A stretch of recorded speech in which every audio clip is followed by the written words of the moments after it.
Good evening, नमस्कार, बहुत बहुत स्वागत है आप सबका। मैं पुनीत पाठक और आप देख रहे हैं खबरों का महाबुलेटिन न्यूज डिकोड, जहां आपको मिलती है खबरों के पीछे की असल खबर। आज शुरुआत करेंगे उस खास अवसर से, उस खास मौके से जब दुनिया भर में जगन्नाथ के भक्त देखते हैं पुरी की तरफ। रथ यात्रा की शुरुआत हो गई। पहली खबर इसी से जुड़ी। ओडिशा के पुरी धाम पर मंगलवार से विश्व प्रसिद्ध रथ यात्रा शुरू हो चुकी है। देश भर में भगवान जगन्नाथ के में पूरी श्रद्धा के साथ रथ यात्रा की रस्म निभाते देखे गए। मध्य प्रदेश, छत्तीसगढ़ में भी अल सुबह से भारी उत्साह दिखा है। दिन भर रथ यात्रा के अलग अलग स्वरूपों के दर्शन से आज बुलेटिन शुरू कर रहे हैं।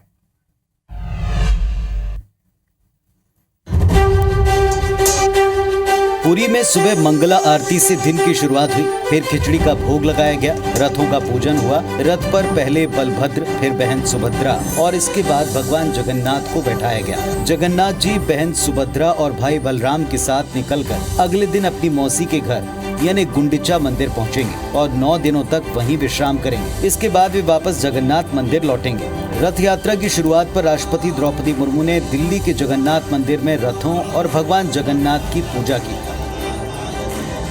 इधर रायपुर में भगवान जगन्नाथ की रथ यात्रा में जन सैलाब उमड़ा। प्रदेश के राज्यपाल हरिचंदन विश्वभूषण और मुख्यमंत्री भूपेश बघेल विशेष पूजा में शामिल हुए। सीएम ने रस्म के मुताबिक मंदिर में सोने की झाड़ू से जमीन बुहारी। मुख्यमंत्री ने जगन्नाथ भगवान से प्रार्थना की कि देश प्रदेश में अच्छी बारिश हो, प्रदेश धन धान्य से भरपूर रहे, किसान खुशहाल बने। उधर पुरी में पुरी पीठ के शंकराचार्य स्वामी निश्चलानंद सरस्वती ने रथ यात्रा के पहले दर्शन किए। इस रथ को भक्त बारी बारी से खींचकर सौभाग्य प्राप्त करते हैं। तो वर्ष भर इंतजार होता है, आधे वर्ष इसकी तैयारियां चलती हैं और आज रथ यात्रा जिस तरह शुरू हुई, इसमें भक्तों का आनंद एक अलग ही आकाश पर पहुंचता दिखा। आज रथ यात्रा से जुड़े कुछ विशेष फैक्ट्स हैं, मान्यताएं हैं, रस्में हैं, उनको हम आपके सामने रख रहे हैं। भगवान जगन्नाथ के दुनिया भर में लाखों फॉलोअर हैं, भक्त हैं, जिन्हें साल भर रथ यात्रा का इंतजार रहता है। इस रथ को बनाने के लिए खास तरह के 884 पेड़ों की लकड़ियों का इस्तेमाल होता है। इन लकड़ियों को सबसे पहले सोने की कुल्हाड़ी से काटा जाता है और फिर इन्हें बाकी कुल्हाड़ियों से आकार दिया जाता है। रथ बनाने वाले सभी जो कलाकार हैं, भक्त हैं, वो एक बार दिन में सादा भोजन करते हैं और इस काम में लगे रहते हैं। रथ यात्रा मंदिर से तकरीबन 2.5 से 3 किलोमीटर दूर गुंडिचा मंदिर तक पहुंचती है, जो कि मौसी का घर माना जाता है। रथ यात्रा में परंपरा है कि पूरी राज परिवार के सदस्य पहले रथ की पूजन करेंगे और फिर सोने की झाड़ू से उसके सामने बुहारा लगाएंगे यानी साफ करेंगे और उसके बाद ये रथ यात्रा शुरू होती है। पहला रथ होता है तालध्वज नाम का, जो तकरीबन 45 फीट ऊंचा लाल हरे रंग का रंगा होता है। इस पर भगवान बलभद्र सवार होते हैं, 14 पहिए इसमें लगे होते हैं। दूसरा रथ होता है देवदलन नाम का, जिसमें 44 फीट ऊंचाई, लाल और काले रंग का इस पे रंग होता है और सुभद्रा जी इस पर सवार होती हैं। 12 चकों का ये रथ। तीसरा और आखिरी रथ है भगवान प्रभु जगन्नाथ का, जिसका नाम नंदी घोष है। ये पीले रंग का होता है, जिसकी ऊंचाई तकरीबन 45 फीट और इसमें 16 पहिए लगे होते हैं। इसे सजाने के लिए तकरीबन 1100 मीटर कपड़े का इस्तेमाल होता है। भगवान जगन्नाथ सबका कल्याण करें, वर्ष में अच्छी वर्षा दें, सबकी सुख समृद्धि का वास हो, ये कामना आज सभी भक्तों ने की। आज की एक और सबसे बड़ी खबर है तो भारत से जुड़ी, लेकिन दुनिया भर में चर्चित है। दुनिया भर में अगले 3 दिन तक प्रधानमंत्री नरेंद्र मोदी की अमेरिका की यात्रा चर्चा में रहने वाली। इस यात्रा से जुड़े अपडेट्स तो आपको मिलने शुरू हो गए होंगे, लेकिन इस यात्रा का डिटेल सारा का सारा इस रिपोर्ट में आप देखें।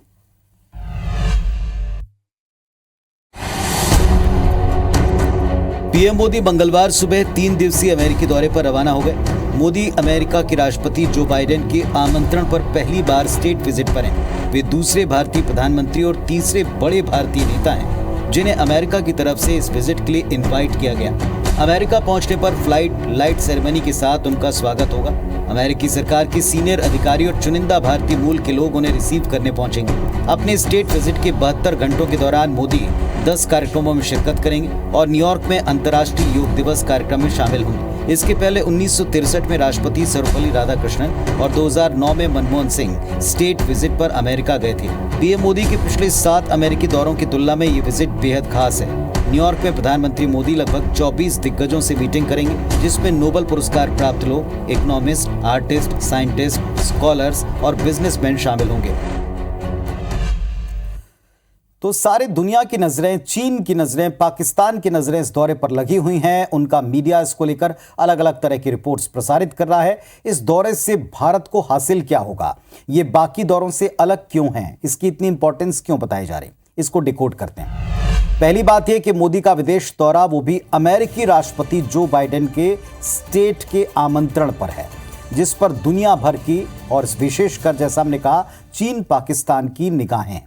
सबसे पहली जिज्ञासा देश और दुनिया में यही जताई जा रही है, डिबेट्स हो रही हैं कि क्या अमेरिका के प्रेसिडेंट बाइडेन मोदी की तरह प्रोटोकॉल तोड़कर उनका न्यूयॉर्क एयरपोर्ट पर खुद पहुंचकर स्वागत करेंगे।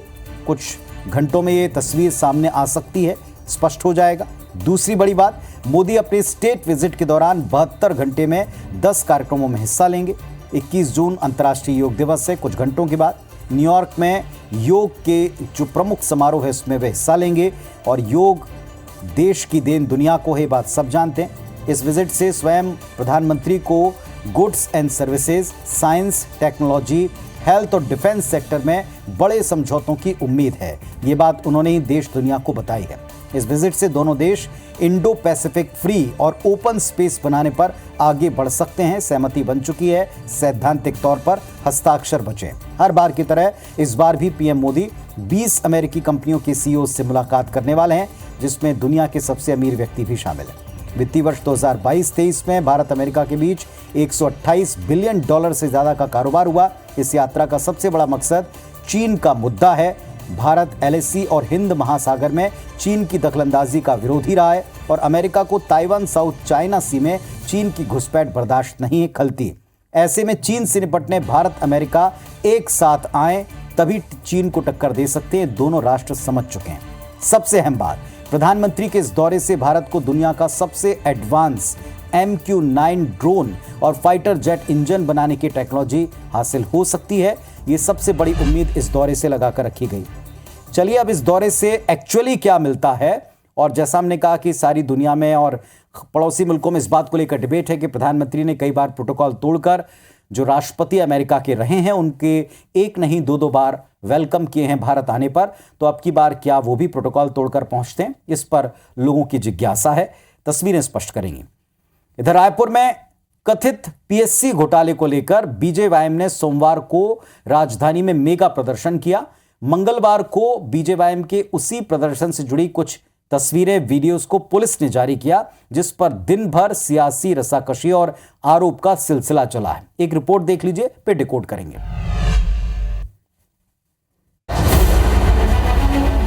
सोमवार को राजधानी की सड़कों पर बीजेवाईएम ने कथित पीएससी घोटाले के गंभीर आरोप के साथ जमकर शक्ति प्रदर्शन किया। सभा कर सरकार को कोसा, सीएम हाउस घेराव की कोशिश की। इस दौरान पुलिस के साथ जमकर झूमाझटकी भी हुई। मंगलवार को बीजेवाईएम के प्रदर्शन के कुछ वीडियो पुलिस ने सोशल मीडिया पर जारी किए, जिसमें प्रदर्शन के दौरान प्रदर्शनकारी पुलिस कर्मियों के साथ न सिर्फ गाली गलौज करते दिखे, बल्कि उन्हें चोटिल करने का प्रयास करते भी नजर आए। पुलिस के वीडियो जारी करते ही सियासी बार पलटवार शुरू हो गया।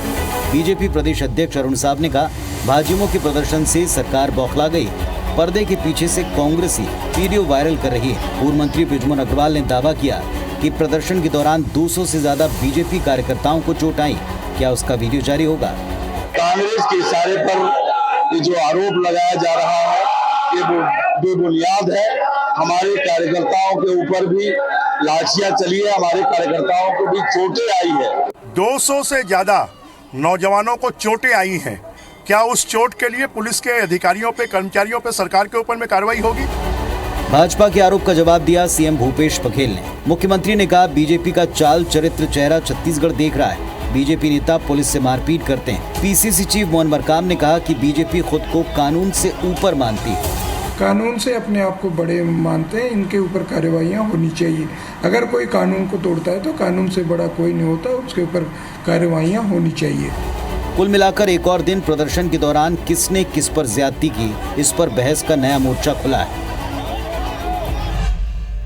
तो शक्ति प्रदर्शन वाली पॉलिटिक्स कोई नई बात नहीं है। आरोप प्रत्यारोप का सिलसिला ये भी बिल्कुल नया नहीं है, लेकिन इसके पीछे असल में मैसेज क्या गया और इसके पीछे हकीकत क्या है, जरा इसको डिकोड करें। पहली बात यह कि यूथ के मुद्दे पर, युवा के मुद्दे पर बड़ा प्रदर्शन कर भारतीय जनता पार्टी और उसकी यूथ विंग ने एक पंथ दो काज करके दिखाए। प्रदेश नेताओं की एकजुटता मंच पर दिखा दी, ताकत दिखा दी। दूसरा, यूथ के जहन से सरकार के तेजी से नौकरी देने वाले दावे पर एक संशय की धुंध फैलाने का प्रयास किया। वार दोहरा था तो पलटवार भी तगड़ा होना ही था। मंगलवार को जब राजधानी पुलिस ने कुछ वीडियो क्लिप्स जारी करके बताना शुरू किया कि कैसे प्रदर्शन के दौरान प्रदर्शनकारियों ने सीमाएं लांघी, उकसाया, डराने, चोटिल करने की कोशिश की, गालियां दी, उससे सत्ता पक्ष के उस दावे को बल मिल गया कि प्रदर्शन यूथ की चिंता के लिए बिल्कुल नहीं था, बल्कि चुनाव में अपनी मौजूदगी, अपनी ताकत का एहसास कराने के लिए था। वार पलटवार से अलग विपक्ष के पिछले प्रदर्शन की कुछ तस्वीरें और वीडियो भी याद कर लीजिए। कुछ ऐसे ही आरोप विधानसभा घेराव वाले प्रदर्शन के दौरान भारतीय जनता पार्टी ने पुलिस पर लगाए थे। तो क्या किसी भी पक्ष को इन वीडियोस को सिरे से खारिज करने का नैतिक अधिकार है? दूसरी अहम बात, सरकार ने हमेशा विपक्ष के प्रदर्शन के दौरान पुलिस को बिना लाठी के व्यवस्था संभालने उतारा, ताकि गर्मा गर्मी में चाहे अनचाहे विपक्ष पुलिस के बहाने सरकार पर दमन करने के कोई आरोप न लगा पाए। तीसरी और अंतिम बात, प्रदर्शन कोई भी हो, छत्तीसगढ़ की जनता ने कभी भी हिंसा और अतिरेक बर्ताव को पसंद नहीं किया है, उसे नकारा है। सो इन वीडियोस पर उसका क्या रिएक्शन होगा, ये सबसे महत्वपूर्ण है और यही बात दलों को समझनी चाहिए अपने प्रदर्शनों के दौरान, चाहे किसी भी विषय पर वो सड़कों पर उतरे। प्रधानमंत्री नरेंद्र मोदी के कार्यकाल के 9 साल पूरे होने पर मध्य प्रदेश में बीजेपी एक कैंपेन चला रही है, घर घर पहुंचने का संपर्क अभियान। दूसरी तरफ विपक्ष ने युवाओं के रोजगार और कर्मचारियों के आंदोलन के बहाने सत्ता पक्ष की घेराबंदी, किलेबंदी बड़ी तेज कर दी। जरा देखें एमपी की पॉलिटिक्स में आज क्या हुआ है।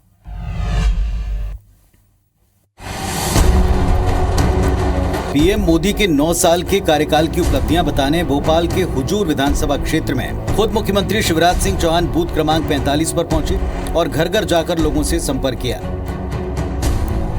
इसी कड़ी में ग्वालियर के सांसद डॉक्टर विवेक शेजवलकर ढोली बुआ के पुल पहुंचे और जनसंपर्क कर लोगों को सरकार के काम गिनाए। इधर पूर्व सीएम कमलनाथ ने ट्वीट कर प्रदेश के तमाम आंदोलनकारी कर्मचारियों को आश्वस्त करते हुए लिखा कि 4 महीने बाद प्रदेश में कांग्रेस की सरकार बनते ही प्रदेश में ओल्ड पेंशन स्कीम लागू कर दी जाएगी। दूसरी तरफ सीनियर कांग्रेसी विधायक और पूर्व मंत्री पीसी शर्मा ने प्रदेश के एमएसएमई मंत्री ओम प्रकाश सकलेचा को 1 लाख भर्ती और 5 लाख रोजगार देने के वायदे पर जमकर घेरा और उसे कोरा झूठ बताया। 1 करोड़ लोग बेरोजगार हैं मध्य प्रदेश में। केवल इवेंट मैनेजमेंट करते, जड़ से उखाड़ तो देंगे पर जनता उखाड़ देगी भारतीय जनता पार्टी की सरकार को। अभियान के नाम भले ही अलग अलग हों, लेकिन दोनों दलों का फोकस 2023 और 2024 के चुनाव पर ही है। कुल मिलाकर एक बात पूरी तरह तय है कि चाहे आप कैंपेन चला लें घर घर पहुंचने का, चाहे आप ट्वीट करके युवाओं को बताएं कि प्रदर्शनकारियों को बताएं कि आप उनके लिए क्या करेंगे, सरकार बनने पर मकसद एक है कि आप जनता से कनेक्ट करें और यही काम वहां सत्ता पक्ष और विपक्ष कर पा रहा है। कौन बेहतर तरीके से करता है, ये बात कुछ महीनों में स्पष्ट होनी। अब आते हैं एक और बड़ी महत्वपूर्ण घटना जो आपके हमारे जीवन से और कहीं देश में सुरक्षा के इतिहास से जुड़ी है। 2 जून को ओडिशा के बालासोर में एक गंभीर ट्रेन हादसा हुआ। जांच जारी है, सीबीआई ने इस पर बड़े एक्शन लेने शुरू किए। इसी बीच सोरो सेक्शन सिग्नल के जूनियर इंजीनियर को लेकर एक खबर बड़ी तेजी से फैली। हालांकि कुछ घंटों में रेलवे ने उस खबर को अफवाह बताया और पिक्चर पूरी तरह क्लियर की। वो अफवाह क्या है, इस खबर में देखिए।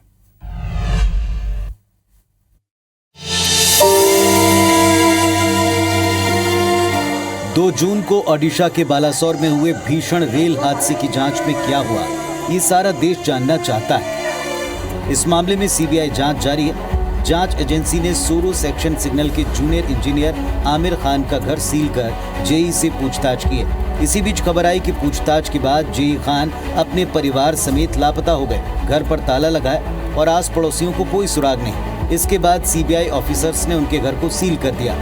हालांकि ये खबर बाद में अफवाह पाई गई। जेई आमिर खान के फरार होने की बात को रेलवे ने सरासर गलत बताते हुए स्पष्टीकरण दिया कि पूरा स्टाफ अपने काम पर है। पूछताछ के लिए सीबीआई के सामने पेश भी हो रहा है। मामले की 2 स्तर पर जांच जारी है, एक सीबीआई और दूसरा कमिश्नर ऑफ रेलवे सेफ्टी यानी CRS। पूछताछ के लिए जेई आमिर खान को 2 जगह जाना पड़ता है। इसी वजह से सीबीआई टीम को उनका क्वार्टर खाली मिला और ये अफवाह फैल गई। फिलहाल पूरे देश को रेल इतिहास के सबसे गंभीर हादसों में से एक के लिए जिम्मेदार कौन, उस जांच रिपोर्ट का इंतजार है।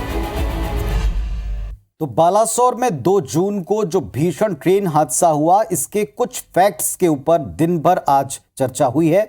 ये फैक्ट्स क्या हैं जो अब तक की जांच में फौरी तौर पर दिखें, इसको हम आज डिकोड कर रहे हैं। रेल हादसे पहले भी कई होते रहे। रेल सेफ्टी को लेकर कई बार कानून बने, कई बार सेफ्टी डिवाइस बने। रेल हादसों के इतिहास में काफी गंभीर बात यह कि 1, 2 नहीं बल्कि 3 ट्रेन आपस में टकरा गई। कैसे हुआ, किसकी गलती थी, ये सवाल उठे। दुर्घटना में रेल कर्मचारियों की लापरवाही की गुंजाइश बहुत से लोगों को नजर आई और यह मामला गंभीर था, तो इस पर एक नहीं 2 स्तर पर जांच हुई। मामले में रेलवे की सेफ्टी कमेटी के साथ साथ सीबीआई जांच कर रही। एजेंसी के जांच रडार के ऊपर बहानागा बाजार रेलवे स्टेशन के स्टेशन मास्टर और कुल मिलाकर 5 कर्मचारी हैं। स्टेशन मास्टर के अलावा बाकी 4 रेल कर्मी सिग्नलिंग और ट्रेन्स के पास देने वाले दायित्व को संभालते हैं। 5 रेल कर्मी अभी ऑन ड्यूटी रहकर सीबीआई जांच का सामना कर रहे हैं। जांच एजेंसीज ने इंटरलॉकिंग सिस्टम पैनल को सील सबसे पहले किया था ताकि तकनीकी पहलू को कोई छेड़खानी न कर पाए, इसको अच्छी तरह से परखा जाए। लेकिन चूंकि टेक्निकल मामला है, टेक्निकल लोग समझ सकते हैं, तो इसका क्या हल निकला, किसको जिम्मेदारी इसकी लेनी पड़ेगी, ये बात कुछ समय बाद स्पष्ट होगी।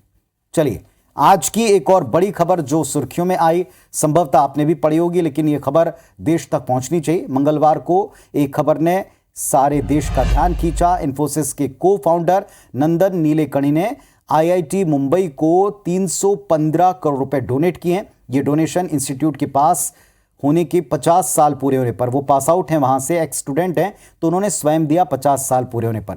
नीलेकणी ने खुद सोशल मीडिया पर इस बारे में डिटेल शेयर किया है। नीलेकणी के मुताबिक इस फंड से आईआईटी में वर्ल्ड क्लास इंफ्रास्ट्रक्चर डेवलप होगा, इंजीनियरिंग टेक्नो सेक्टर में रिसर्च बढ़ेगी, बेस्ट टेक स्टार्टअप इकोसिस्टम इस कैंपस में होगा और यही उनके दान का उद्देश्य है। वैसे इसके पहले भी वो आईआईटी बॉम्बे को 85 करोड़ रुपए दान दे चुके हैं और इस तरह दोनों बार मिलाएं तो कुल 400 करोड़ रुपए की राशि होती है। देश के किसी भी इंस्टीट्यूशन को किसी पूर्व छात्र द्वारा दिया गया यह सबसे बड़ा डोनेशन है। नीलेकणी 1973 बैच के इलेक्ट्रिक इंजीनियरिंग स्टूडेंट हैं और आज वे अपना दायित्व दोनों स्तर पर निभा रहे हैं। चलिए, तो आज विश्व में टेक्नो सेक्टर में भारत का मान बनाने वाले ये नंदन नीलेकणी साहब, इनके बारे में कुछ जानकारियां हैं, डिटेल्स हैं जो हम डिकोड करके आप तक पहुंचा रहे हैं। नीलेकणी इन्फोसिस के को फाउंडर हैं, दुनिया जानती है। आईआईटी बॉम्बे से इलेक्ट्रिक इंजीनियरिंग पास आउट हैं। देश में आधार कार्ड, फास्टैग, जीएसटी, यूपीआई जो आज के क्रांतिकारी प्रोजेक्ट्स आपको दिख रहे हैं, कामयाबी के साथ चलते हुए इसमें इनकी बड़ी महत्वपूर्ण भूमिका रही।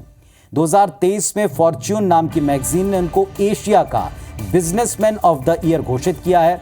2005 में देश का प्रमुख नागरिक सम्मान पद्म भूषण से भी सम्मानित हैं। मौजूदा वक्त में वो भारत सरकार के साथ मिलकर फ्री एक्सेसिबल ऑनलाइन सिस्टम पर काम कर रहे हैं, जिस पर आज की सरकारें बड़ा फोकस रखती हैं। तो सरकार कोई भी हो, आने वाले वक्त में किसी भी तरह का कोई बड़ा प्रोजेक्ट हो, इसमें इन्फोसिस का या नीलेकणी का बड़ा योगदान होना तय है। और ऐसे में अगर वे अपने कैंपस जहां से वे पास आउट हैं उसके लिए इतनी बड़ी धनराशि एक उद्देश्य के लिए दान देते हैं, तो ये चर्चा में आना स्वाभाविक है। तो न्यूज डिकोड में आज के लिए बस इतना ही। तमाम खबरों को डिकोड करने के लिए कल पुनः आपसे इसी मंच पर इसी वक्त पर मुलाकात होगी। खबरों अपडेट्स के लिए आप IPS24 देखते रहें। अपना और परिवार का अच्छे से ख्याल रखें। नमस्कार, शुभ रात्रि।